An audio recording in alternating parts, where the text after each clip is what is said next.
Hi friends, Patharamattu സീരിയലിൻ്റെ പുതിയൊരു വീഡിയോയിലേക്ക് എല്ലാവർക്കും സ്വാഗതം. വീഡിയോയിലേക്ക് പോകുന്നതിന് മുമ്പേ തന്നെ ചാനൽ ആരെങ്കിലും ഫസ്റ്റായിട്ട് കാണുന്നവരുണ്ടെങ്കിൽ ഫസ്റ്റ് ചാനൽ സബ്സ്ക്രൈബ് ചെയ്ത് ലൈക്ക് ചെയ്ത് സപ്പോർട്ട് ചെയ്ത് കാണാം. അങ്ങനെ പോലീസ് സ്റ്റേഷനിൽ നിന്നും നമ്മളെ അബിയെ വിട്ടയക്കാണ്. അപ്പോൾ അബിയെ വിട്ടയച്ചതിന് ശേഷം പുറത്തിറങ്ങി എല്ലാവരും കൂടി നിന്നിട്ട് പറയാണ്, ആദർശിൻ്റെ അച്ഛൻ പറയാണ്, നമുക്ക് വേണമെങ്കിൽ ഇത് കേസാക്കാമായിരുന്നു, SIയുടെ ജോലിയും കളയായിരുന്നു, പിന്നെ മനഃപൂർവ്വം അത് ചെയ്യാതിരുന്നതാ, ഭഗവാൻ ആ SIയുടെ രൂപത്തിൽ വന്ന് നിനക്ക് തരേണ്ടത് തന്നതാ. അബിയോട് പറയാണ്, ഇനിയെങ്കിലും വ്രതം തെറ്റിക്കാതിരിക്കടാ. എല്ലാ ദിവസവും നിനക്ക് ഇഷ്ടപ്പെട്ടതെല്ലാം കഴിക്കുന്നില്ലേ, ഇഷ്ടപ്പെട്ട രീതിയിൽ നീ ജീവിക്കുന്നില്ലേ, പിന്നെ ദൈവങ്ങളുടെ കാര്യത്തിൽ നിനക്ക് അതൊക്കെ മാറ്റിവെക്കുന്നത് എന്താ? കുറച്ച് ദിവസം നിനക്ക് വ്രതം എടുത്താൽ എന്താ?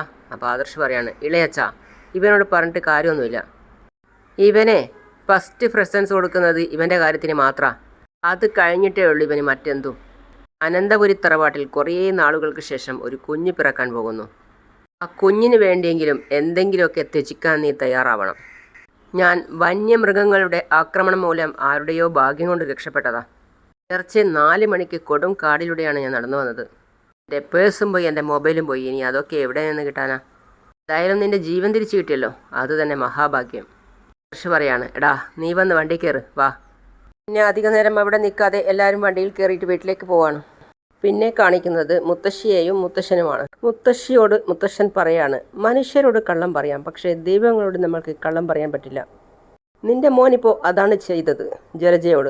അപ്പോൾ ജലജ പറയാണ്, വീട്ടിലെ ആണുങ്ങളും വ്രതം എടുത്ത് മലക്ക് പോകുമ്പോഴേ വീട്ടിലെ പെണ്ണുങ്ങളും കള്ളത്തരങ്ങൾ പറയാതെ ഭയഭക്തിയോടെ വേണം കഴിയാൻ, അല്ലെങ്കിൽ ഇതൊക്കെ സംഭവിക്കും. നീ ആരെയാ ഉദ്ദേശിച്ചത്? വേറെ ആരെയാ? എൻ്റെ ഭാര്യയെ തന്നെ. അപ്പോൾ മുത്തശ്ശൻ, വീട്ടിലുള്ള പെണ്ണുങ്ങൾ എന്ന് പറയുമ്പോൾ അതിൽ നീ പെടില്ലേ? നവ്യ മോൾ വരുന്നതിന് മുമ്പ് നിന്റെ മോൻ്റെ സ്വഭാവം നന്നായിരുന്നോ? നിന്റെ സ്വഭാവം നന്നായിരുന്നോ? ആദ്യം അമ്മമാർ നന്നാവണം, എന്നിട്ട് വേണം മരുമക്കളെ വിമർശിക്കാൻ. അപ്പോൾ ദേവയാനി പറയാണ്, അത് ശരിയാ, അവൻ അമ്പലത്തിൽ എനിക്ക് വേണ്ടി ശയനപ്രദക്ഷിണം നടത്തി എന്നൊക്കെ നീ പറഞ്ഞിരുന്നു. ഇത്തവണ മലക്ക് പോകുന്നത് എൻ്റെ ആരോഗ്യം നന്നാവാൻ വേണ്ടിയിട്ടാണെന്ന് നീയും അവനും പറയുകയും ചെയ്തു. അങ്ങനെയെങ്കിൽ അവന് മല ചവിട്ടാൻ പറ്റത്തില്ലായിരുന്നോ? നീ എന്താ ഒന്നും പറയാത്തത്? ജലജയോട് ചോദിക്കുക. അപ്പോഴേക്കും മലക്ക് പോയവരൊക്കെ തിരിച്ചെത്താണ്. അച്ഛൻ പറയാ, അയ്യപ്പന്മാരെത്തി. അങ്ങനെ അയ്യപ്പന്മാരെല്ലാവരും അകത്തേക്ക് കയറി വരികയാണ്. മുത്തശ്ശൻ അബിയോടായിട്ട് പറയാണ്, സ്വാമിയെ പരീക്ഷിക്കാൻ നോക്കിയല്ലേ? അപ്പോൾ ആദർശിൻ്റെ അച്ഛൻ, അതിൻ്റെ ഇരട്ടിയായിട്ട് സ്വാമി തിരിച്ചും കൊടുത്തു. ഇത്രയും ദിവസം എങ്ങനെ വ്രതം പിടിക്കുമെന്ന് ഞാനും ഇയാളും ഇടയ്ക്കിടയ്ക്ക് സംശയം ചോദിക്കാറുണ്ടായിരുന്നു. അത് ചോദിക്കാൻ കാര്യം, അത് നിന്നെക്കൊണ്ട് കഴിയാത്ത കാര്യമാണെന്ന് ഞങ്ങൾക്ക് എല്ലാവർക്കും അറിയാം. പിന്നെ നീ ചെയ്ത കാര്യങ്ങളൊക്കെ അതും നവ്യമോൾ പറഞ്ഞു. അപ്പം നവ്യ പറയാണ്, നോക്കണ്ട, ഇതൊക്കെ എല്ലാവരും അറിയേണ്ട കാര്യങ്ങളാണ്, അത് പിന്നെ ഞാൻ പ്രത്യേകം പറയണമെന്നില്ല. കേട്ട് മുത്തശ്ശൻ പറയാണ്, നിന്നോട് ഒരിക്കലെടുക്കാൻ പറഞ്ഞത് ഞാനാണ്, അതൊരു മടി കൂടാതെ നീ സമ്മതിക്കുകയും ചെയ്തു, എന്നിട്ടാണ് നീ വേണ്ടാത്ത പണി കാണിച്ചത്. ഞാൻ നോൺ വെജ് ഒന്നും കഴിച്ചില്ല മുത്തശ്ശ.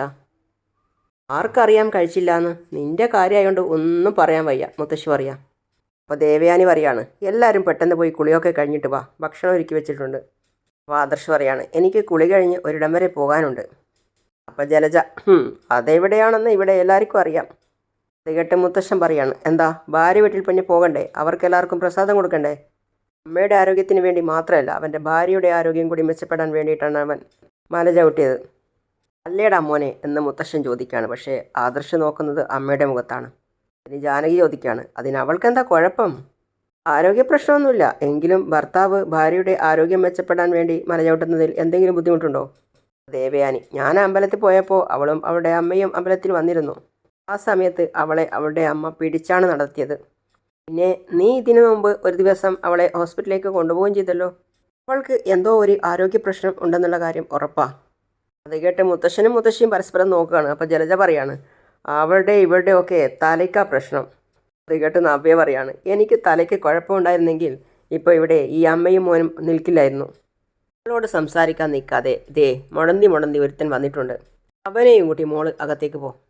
അല്ലടാ എന്ന് പറഞ്ഞ് അബിയെ നവ്യയുടെ കൂടെ മുകളിലേക്ക് അയക്കുകയാണ്. എന്നിട്ട് ജലജയോടായിട്ട് പറയാണ്, ഉരുളയ്ക്ക് ഉപ്പേരി പോലെ അവൾ നിനക്ക് മറുപടി തരുന്നുണ്ട്, പക്ഷേ ഇവളുടെ സംസാരത്തിന് അതേ നാണയത്തിലുള്ള മറുപടി നയനമോൾ ഇവൾക്ക് കൊടുക്കുന്നില്ല. അതാണ് ഈ 2 പെൺമക്കൾ തമ്മിലുള്ള വ്യത്യാസം. അവൾ എൻ്റെ നേർക്ക് നിന്ന് ഒരിക്കലേ സംസാരിക്കത്തുള്ളൂ അച്ഛാ. അപ്പോൾ മുത്തശ്ശൻ എണീറ്റ് പറയാണ്, നയനമോൾ ഒരിക്കലും നിൻ്റെ നേർക്ക് നിന്ന് സംസാരിക്കില്ല. നിന്നെ സഹായിക്കാനാണ് നിൻ്റെ മരുമകൾ ശ്രമിക്കുന്നത്, അത് നീ മനസ്സിലാക്കുന്നില്ല. അതും പറഞ്ഞ് മുത്തശ്ശനും മുത്തശ്ശിയും അവിടെ നിന്ന് പോയി. പിന്നെ അനിയോട് ജാനകി ചോദിക്കുകയാണ്, ഇടയ്ക്ക് എപ്പോഴെങ്കിലും അനാമിക മോൾ വിളിച്ചിരുന്നോടാ? ആ പിന്നെ ഒരുപാട് തവണ വിളിച്ചിരുന്നു. മാത്രമല്ല അയ്യപ്പനെ വിളിച്ചിരുന്നു. സന്നിധാനത്ത് ചെന്നപ്പോൾ ഭഗവാൻ എന്നോട് പറഞ്ഞു എൻ്റെ ഭാര്യ സ്വാമിയെ വിളിച്ചെന്ന്. എന്താ പോരെ, എല്ലാവർക്കും അകത്തേക്ക് പോവാം. അപ്പോൾ ജലജ ബാക്കിയുള്ളവരെ തെറ്റിക്കുകയാണ്. കുളി കഴിഞ്ഞ് ഭക്ഷണം പോലും കഴിക്കാതെ ആദർശ് അവൻ്റെ വീട്ടിലേക്ക് പോവുക.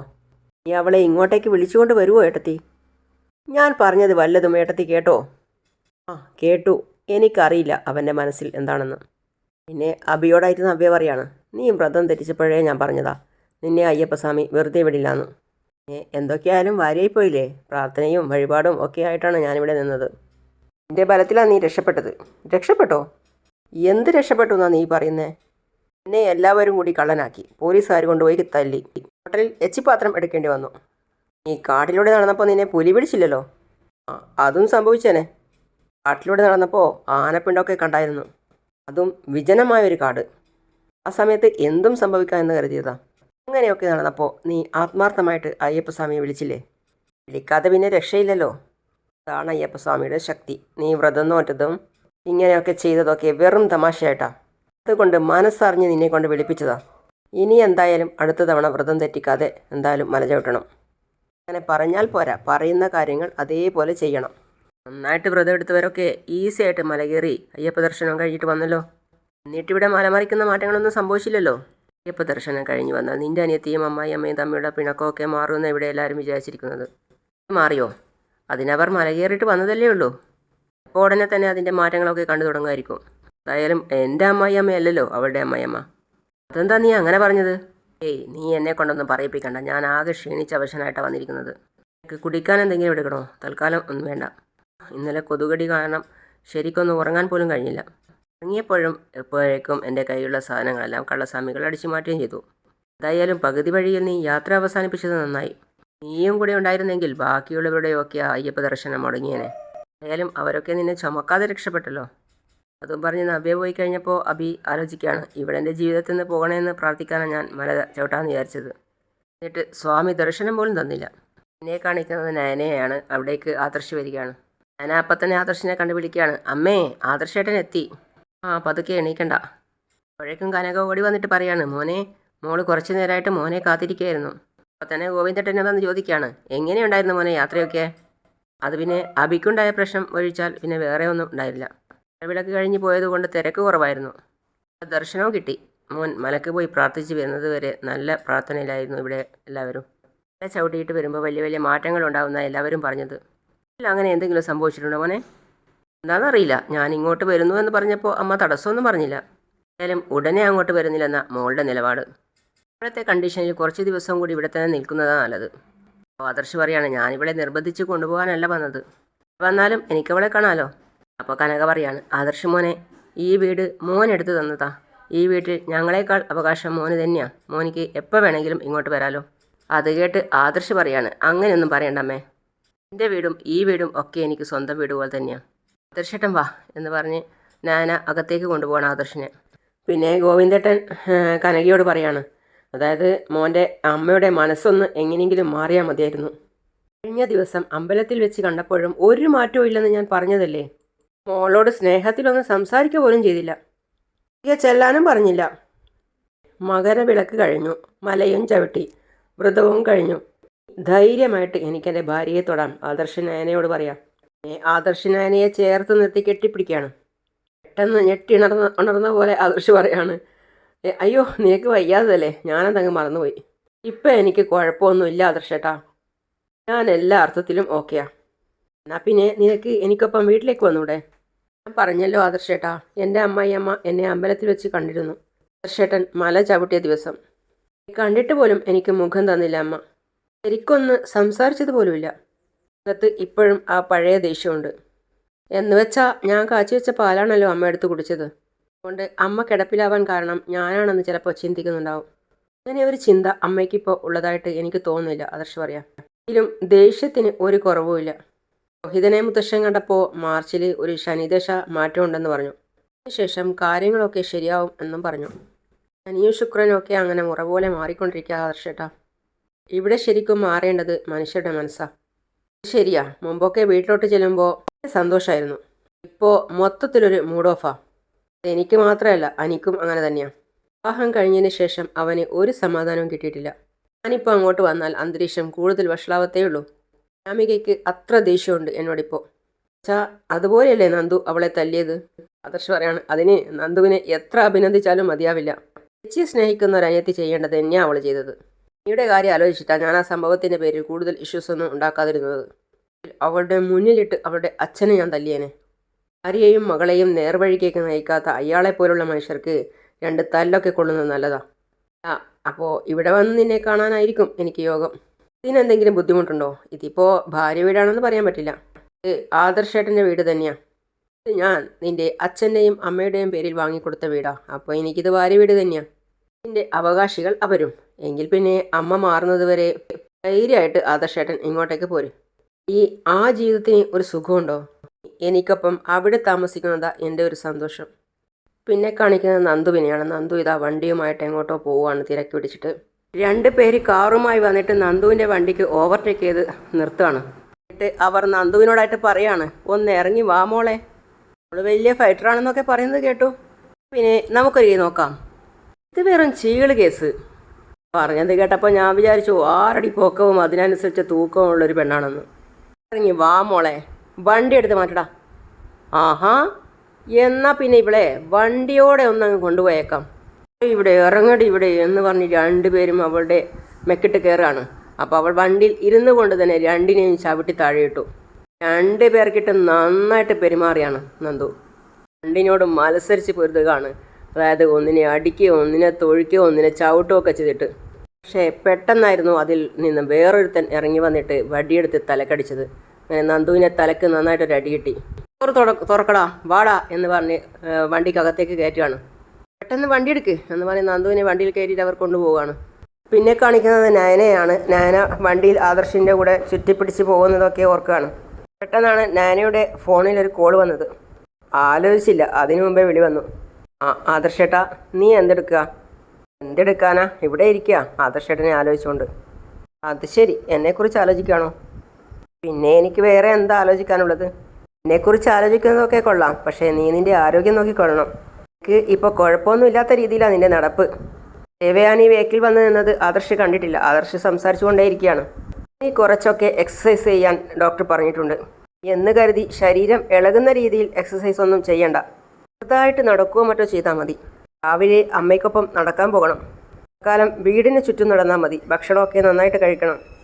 നാന പറയാണ്, എൻ്റെ കാര്യങ്ങൾ ഞാൻ നന്നായിട്ട് നോക്കുന്നുണ്ട്. ഇതൊക്കെ ആദർശേട്ടൻ അമ്മയോട് പറഞ്ഞാൽ മതി. അരള് ദാനം കൊടുത്തവരല്ല, വെച്ചവരാ കൂടുതൽ സൂക്ഷിക്കേണ്ടത്. 2 പേരും സൂക്ഷിക്കണം. അമ്മയും സൂക്ഷിക്കണം, നീയും സൂക്ഷിക്കണം. അതിൻ്റെ പേര് തർക്കമൊന്നും വേണ്ട. ആദർശൻ നയനയോട് പറയാണ്. പക്ഷെ ദേവയാനി ശ്രദ്ധിച്ച് കേൾക്കുകയാണ് എല്ലാ കാര്യങ്ങളും. ആയിക്കോട്ടെ, ഞാനെല്ലാം അനുസരിച്ചോളാം കേട്ടോ. ശരി. ദേവയാനിക്ക് കാര്യമൊന്നും പിടിയിട്ടിട്ടില്ല. എന്നിട്ട് പറയാണ്, അവൾക്ക് എന്തോ പറ്റിയിട്ടുണ്ട്, അത് ഉറപ്പാ. പിന്നെ പുറത്ത് വന്നിരിക്കുകയാണ്. അതായത് നയന അച്ഛൻ്റെ അടുത്ത് വന്നിരിക്കുകയാണ്. അവിടെ അമ്മ വന്നിട്ട് പറയാണ്, എല്ലാ ഗോവിന്ദേട്ടാ, ഉച്ചയായിട്ടും നന്ദൂട്ടനെ കണ്ടില്ലല്ലോ. നന്ദൂട്ടൻ ഇതുവരെ വന്നില്ലല്ലോ. 12 മണിയാകുമ്പോൾ വരുമെന്ന് പറഞ്ഞാൽ പോയത്. ഇതുവരെ അവൾ വന്നില്ലേ അമ്മേ? ഫോണിൽ വിളിച്ചിട്ടാണെന്നേ കിട്ടുന്നുമില്ല. നേരത്തെ ഒരു ഗുണ്ടാക്രമണം ഉണ്ടായതാ. അന്ന് മോള് എല്ലാത്തിനെയും തല്ലി ഓടിക്കുകയായിരുന്നു. ഇനിയും അങ്ങനെ എന്തെങ്കിലും ഉണ്ടായോ എന്ന് അറിയില്ല ഗോവിന്ദേട്ടൻ പറയാം. അതല്ല എൻ്റെ സംശയം. അന്ന് അനാമിക ഇവിടെ വന്നപ്പോൾ സംഭവിച്ചതെല്ലാം അച്ഛനും അമ്മയ്ക്കും അറിയാലോ. അന്ന് കവിളത്ത് പാടുമായിട്ട് അവൾ ഇവിടെ നിന്ന് പോയത്. അതിൻ്റെ പ്രതികാരം ഇനി അവളുടെ അച്ഛൻ ചെയ്യുമെന്ന് പറയാൻ പറ്റില്ല. അതുകൊണ്ടാണ് ഞാൻ പറഞ്ഞത് അവളോട് കൂട്ടുകാർക്കൊപ്പം പുറത്തു പോയാൽ മതിയെന്ന്. എവിടെ, ആര് കേൾക്കാനാ? എനിക്കൊരുത്തനെ പേടിയില്ല എന്ന് പറഞ്ഞാണ് പോകുന്നത്. പിന്നിലൂടെ 4-5 പേര് വന്നാലും അവൾക്കൊന്നും സംഭവിക്കില്ല, ഞാൻ പറയാം. പക്ഷേ പിന്നിലൂടെ വന്ന് അടിച്ചു വീഴ്ത്തിയാൽ എന്തു ചെയ്യും? മോൾ ഒന്നുകൂടി വിളിച്ചു നോക്കും മോളെ. അച്ഛാ. പക്ഷേ ഇല്ല, മൊബൈൽ ഓഫ് ചെയ്ത് വെച്ചിരിക്കുക. അവളെ ഫ്രണ്ട്സിനെ ഒന്ന് വിളിച്ചു നോക്കിയ മോളെ. എല്ലാവരെയും വിളിച്ചു, എങ്ങും ചെന്നിട്ടില്ല. അവർക്ക് ആർക്കും അറിയില്ല അവൾ എവിടേക്കാണ് പോയതെന്ന്. കുറച്ച് നേരവും കൂടി നമുക്ക് നോക്കാം അമ്മേ. എന്നിട്ടും കണ്ടില്ലെങ്കിൽ നമുക്ക് ആദർശേട്ടനെ വിളിച്ച് വിവരം പറയാം. ഈ നാട്ടിൽ നിന്ന് കുറച്ച് ദൂരേക്ക് എവിടെയെങ്കിലും നന്ദുവിനെ ജോലിക്ക് വിടുന്നതായിരിക്കും മോളെ നല്ലത്. കുറച്ച് നാൾ അവൾ നാട് വിട്ട് നിൽക്കട്ടെ. നീയും നന്ദുവും തമ്മിലുള്ള ഇടയ്ക്കിടയ്ക്കുള്ള കൂടിക്കാഴ്ചയും അതോടെ അവസാനിക്കും. ശരിയാ മോളെ. നന്ദൂട്ടൻ്റെ മനസ്സിൽ നിന്ന് അനി വിട്ടുപോയിട്ടില്ലെന്നാണ് എനിക്ക് തോന്നുന്നത്.